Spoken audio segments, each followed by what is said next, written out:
নাতিনের নানাই apple কিনে নিয়ে আসছে আর নাতিনের রাত 12টায় কী করতেছে সবাই সাথে থাকুন, দেখতে থাকুন।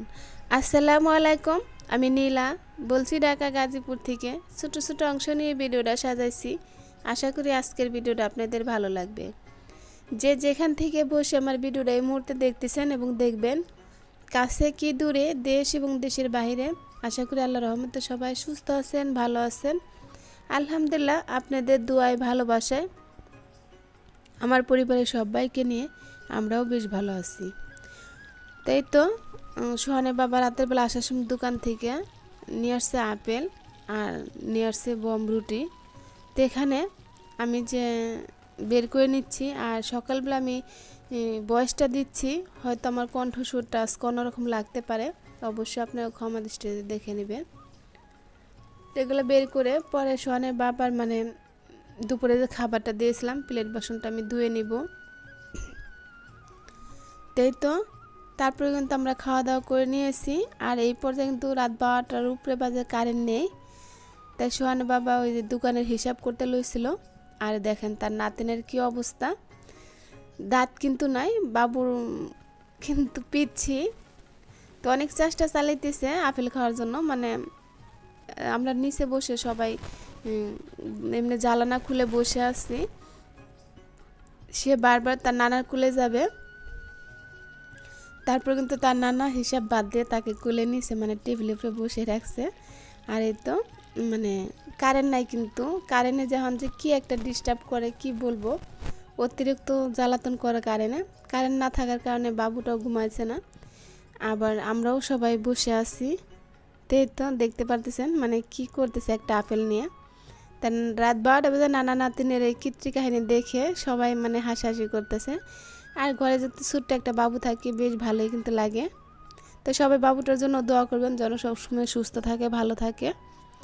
তাই তো সকালবেলা সোহানের বাবা দোকানে চলে যাবে, তার জন্য নাস্তাটা সাজিয়ে নিচ্ছি। এখানে একটা আম কেটে নিয়েছি, একটা আপেল কেটে নিয়েছি, আর ওই যে রাতের বেলা যে রুটি নিয়ে আসছিলো আর গতকালকে যে তালের পিঠা বানিয়েছিলাম সেইগুলো দিয়ে তার সকালকার নাস্তাটা দিয়ে দিলাম। আসলে সে খায় নাই, আল্লাহ পাক তাকে যে কী দিয়ে বানাইছে, এক পিস আপেল খেয়েছে আর আমের ভিতর থেকে এক পিসের থেকে অর্ধেকটা খেয়েছে, আর রুটিও একটু মুখে দিয়েছে। এই অবস্থা, কেন যে সে খেতে চায় না জানি না। তাই তো সে নাস্তা করে চলে গিয়েছে। আর আমাদের খাবারের জন্য এখানে ডাউল ভর্তা করতেছি। এখানে পেঁয়াজ আর রসুন দিয়ে একটু সামান্য হলুদ দিয়ে ডালটা সেদ্ধ বসিয়ে দিলাম। ভর্তার যে করছিলাম ওইটাই ডিলেট হয়ে গেছে। এই তো রাতে রান্না বান্না করার জন্য এখানে আজকে কলিজা ভুনা করব। আর সোহানের বাবা বাইরে থেকে খাবার নিয়ে আসবে, তাই আমি ভাবছি যে ঘরে কলিজা ভুনা করি, বাইরে থেকে শুধু নালনুটি আনলেই হবে। তাই তো এখানে আমি কলিজাটা ছোটো ছোটো পিস করে কেটে নিয়েছি। এভাবে কেটে পরে সেদ্ধ করলে কিন্তু রক্ত পানিটা অনেক সুন্দর বেরিয়ে আসে আর কোনো গন্ধ করে না। আমার কাছে এভাবে কলিজা ভুনা করলে বেশ ভালো লাগে। অনেকে আছে আস্তে সেদ্ধ করে তারপরে কিন্তু ওটা পিস করে নেয়, আমার কাছে ওইভাবে ভালো লাগে না। আমি ওইভাবে একবার করে নিয়েছিলাম। এভাবে ছোটো পিস করলে পরে কলিজাটা সেদ্ধ করলে অনেক সুন্দর হয়।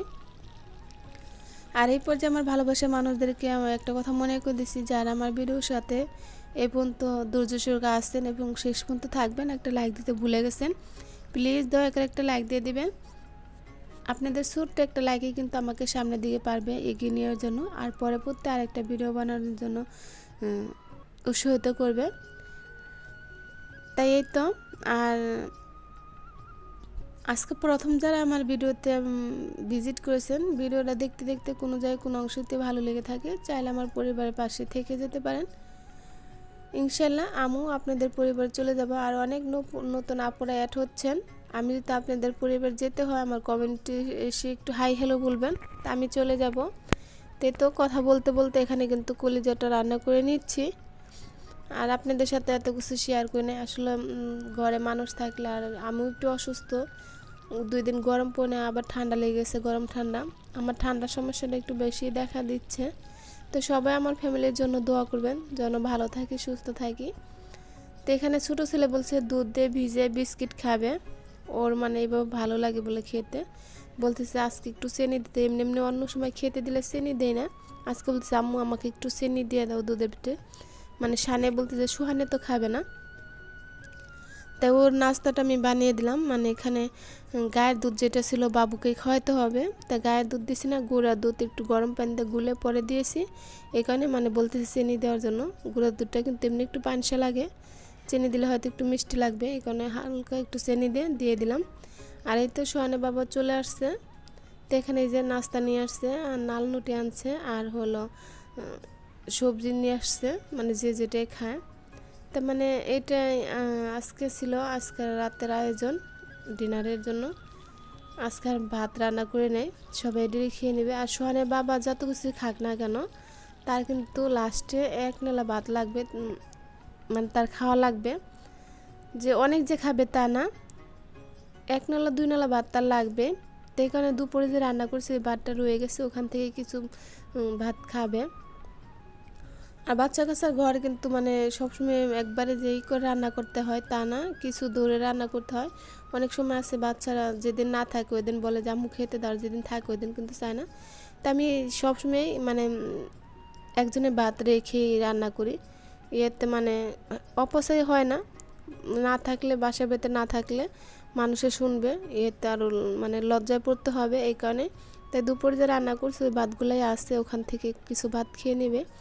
তা আমি এগুলো সব বেড়ে নিলাম। আর আমার অনেক পছন্দ এই খাবারটা, অনেক আপুদের ভিডিওতে দেখলে তখন আমি বলি যে ঠিকানা দাও আপু, চলে আসি। তো এখানে আমি কিন্তু সার্ভ করে নিয়েছি, আর এটা গরম গরম ফিরে মানে রান্না করার পরে কিন্তু আমি এখন একটু গরম করে নিয়েছি।